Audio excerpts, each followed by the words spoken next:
Quando eu estava no último ano do ensino médio, com 17 anos, tudo o que ocupava a minha mente e de meus amigos eram as garotas. Havia uma garota em particular na minha aula de física, pela qual eu estava realmente interessado. Seu nome era Lara. Alguns caras a chamavam de louquinha porque ela era super atraente, mas aparentemente também muito louca, de acordo com seus ex-namorados. Isso é irrelevante para esta história, no entanto.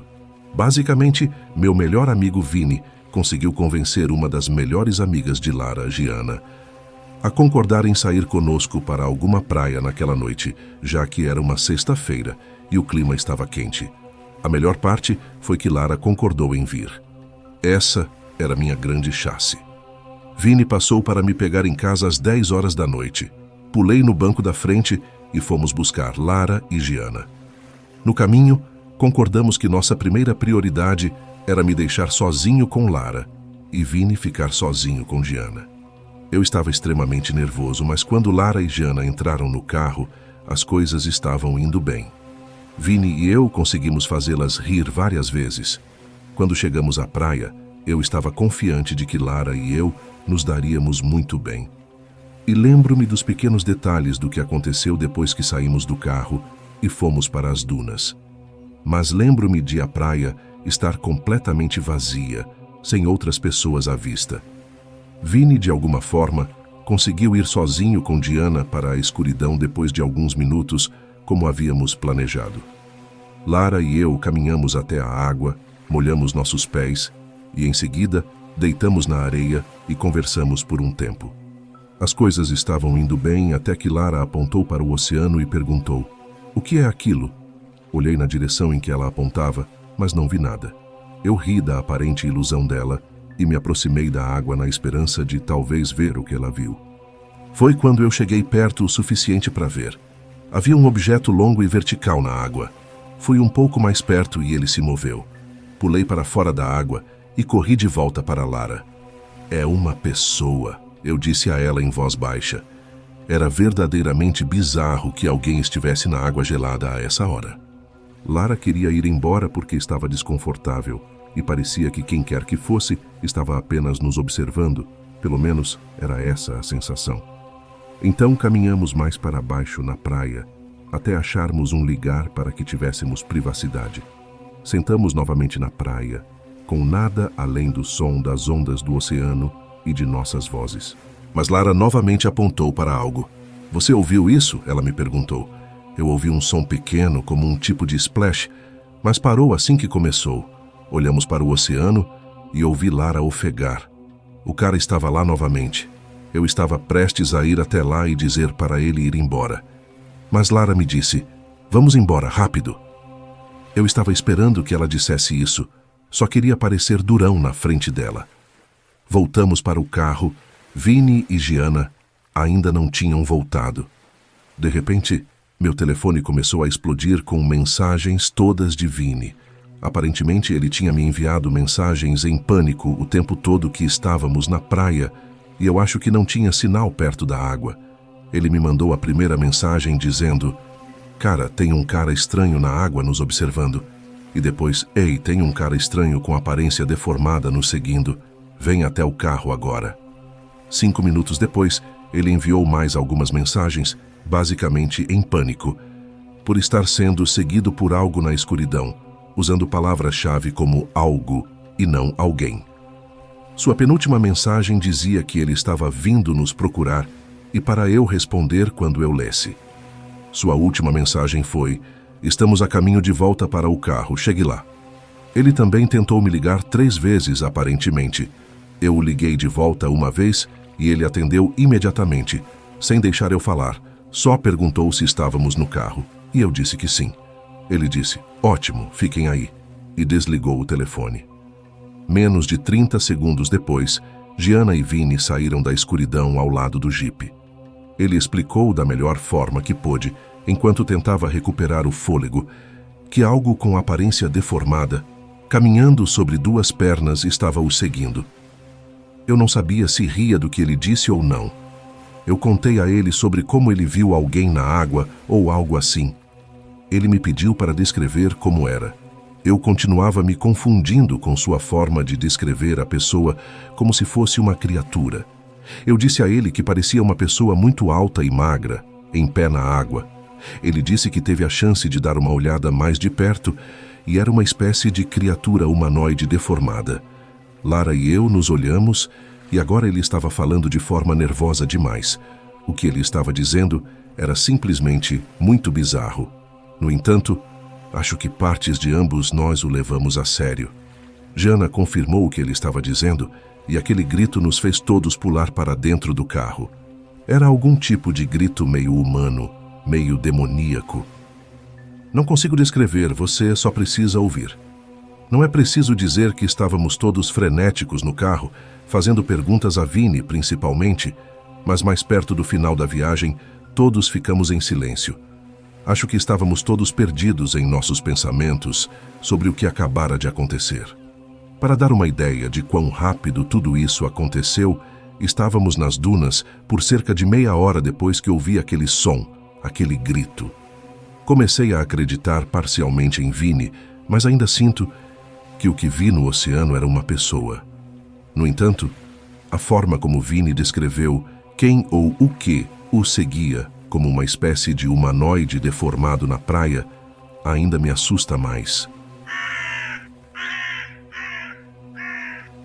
Quando eu tinha 20 anos, minha namorada Eduarda e eu queríamos ir a um show de fogos de artifício em uma praia local. No entanto, todos os estacionamentos principais da praia estavam completamente lotados e era um caos tentar encontrar vaga. Eventualmente, acabamos dirigindo mais adiante pela estrada até um estacionamento menos lotado, quase vazio. As pessoas estavam estacionadas lá, sentadas em cadeiras de praia no estacionamento, aparentemente prontas para assistir ao show de lá. Mas Eduarda e eu não queríamos fazer isso. Caminhamos até a praia com nosso cobertor e bebidas, atravessando um túnel sob a passagem elevada para chegar ao local da praia longe do estacionamento. A praia estava surpreendentemente vazia. Aparentemente, éramos os únicos que pensavam que seria uma boa ideia ir a pé até a praia principal. Iniciamos nossa longa caminhada, cerca de 20 minutos, até que os fogos de artifício começaram a iluminar o céu. Não estávamos tão perto, mas era melhor do que nada e estávamos cansados de andar. Tivemos a praia só para nós, onde estendemos o cobertor, fazendo o melhor da situação. O show de fogos foi razoavelmente longo, cerca de 10 minutos. Cerca de 10 minutos após o término do show, estávamos sendo devorados por mosquitos, então pegamos nossas coisas e começamos a andar rapidamente de volta. Passamos por alguns túneis e, embora todos parecessem iguais, lembramos que o que cruzamos tinha 2 latões de lixo ao lado da parede esquerda. Eu podia ver um jovem se aproximando de nós na escuridão à frente. Ele nos cumprimentou e pediu ajuda. Diminuí meu passo, mas não parei completamente porque desconfiei instantaneamente desse cara. Parecia ser um dos caras que eu tinha visto à distância antes. Ele apontava para o túnel ao lado dele, dizendo que seu amigo estava ferido e ele precisava de ajuda, mas que não tinha telefone. Eduarda parecia tão desconfiada quanto eu. Continuei me afastando do cara enquanto segurava ela, envolvendo esse jovem hispânico que parecia ter uns 20 e poucos anos. Perguntei onde estava o amigo dele e ele disse no estacionamento além do túnel. Olhei para o túnel que estava completamente escuro e não havia chance de eu passar por ali. Eles pareciam suspeitos demais. Me desculpei e disse que estávamos com pressa, puxando Eduarda comigo enquanto continuávamos a andar rapidamente. O tom do cara mudou para algo mais irritado e ele me xingou enquanto nos afastávamos. Eu olhava por cima do ombro a cada poucos segundos, verificando se estávamos sendo seguidos, e eventualmente percebi que estávamos. Ele, junto com outras 2 pessoas, nos perseguia de não muito longe atrás, indicando que o cara mentiu sobre seu suposto amigo ferido. Estávamos prestes a ser atacados. Eu sentia isso. Disse a Eduarda para correr até o túnel com os 2 latões de lixo.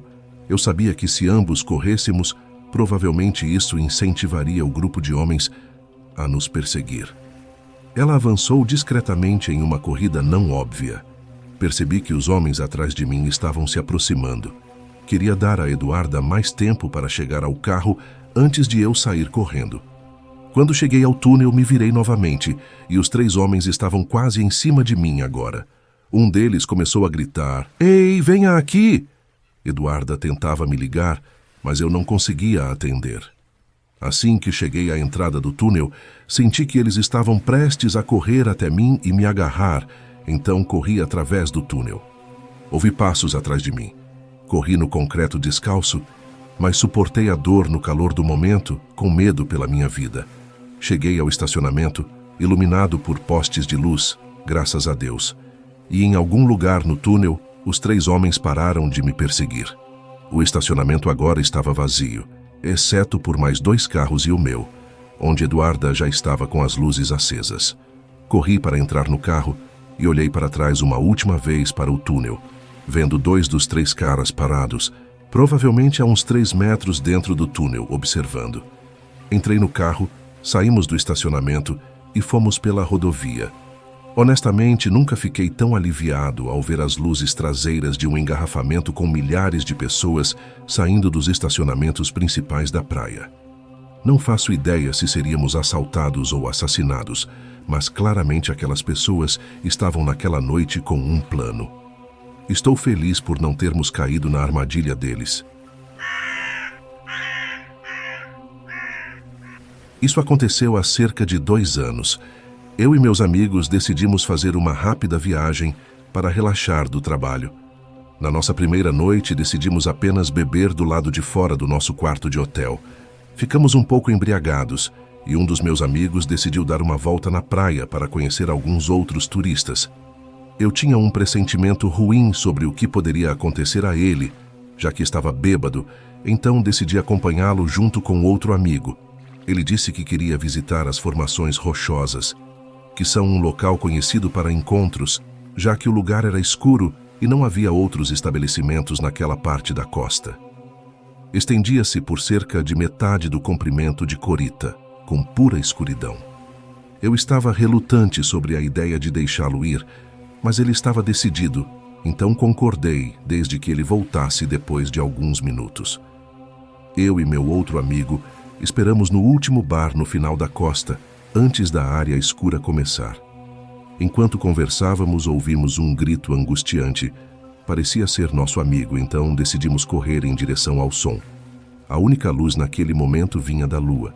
Então meu amigo decidiu pegar o celular e ligar a lanterna. Perguntamos por aí e vimos algumas pessoas se envolvendo na areia. Perguntamos se viram nosso amigo, dando-lhes descrições do que ele poderia parecer, mas disseram que nunca o viram. Nossos corações estavam acelerados nesse ponto porque não sabíamos o que poderia ter acontecido com ele. Corremos até o final, onde havia uma grande rocha na costa, cerca de 30 metros de altura, com alguns moradores locais no topo. Perguntamos a eles se tinham visto nosso amigo, dando descrições dele. Um deles apontou para um cara com uma camisa preta e perguntou se ele era gay.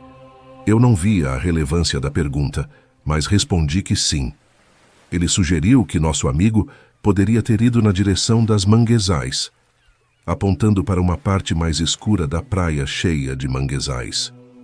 Usando apenas a luz do celular, tentamos procurar em uma área pequena que parecia um abrigo com plantas crescendo no telhado. Quando voltamos, o cara no topo da rocha já estava vindo na nossa direção e 2 outros apareceram atrás dele, provavelmente escondidos atrás de uma rocha enorme. Então, o cara que estava na rocha fez um golpe de karatê no braço do meu amigo para que ele soltasse o celular, que rolou na areia. Meu amigo conseguiu pegar o celular e foi quando gritamos: "Corra!" Eu estava confuso com o que acabara de acontecer, então comecei a correr sem realmente entender.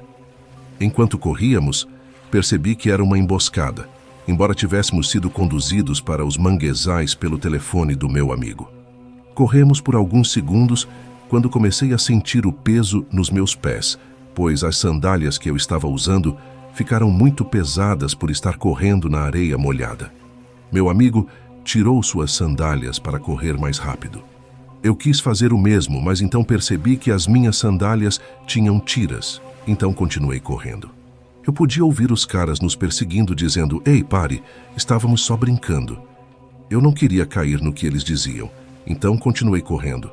Agora, minhas pernas estavam começando a ficar dormentes, já que não sou uma pessoa atlética. Houve um momento em que eu só queria parar, pois não tinha nada de valor comigo.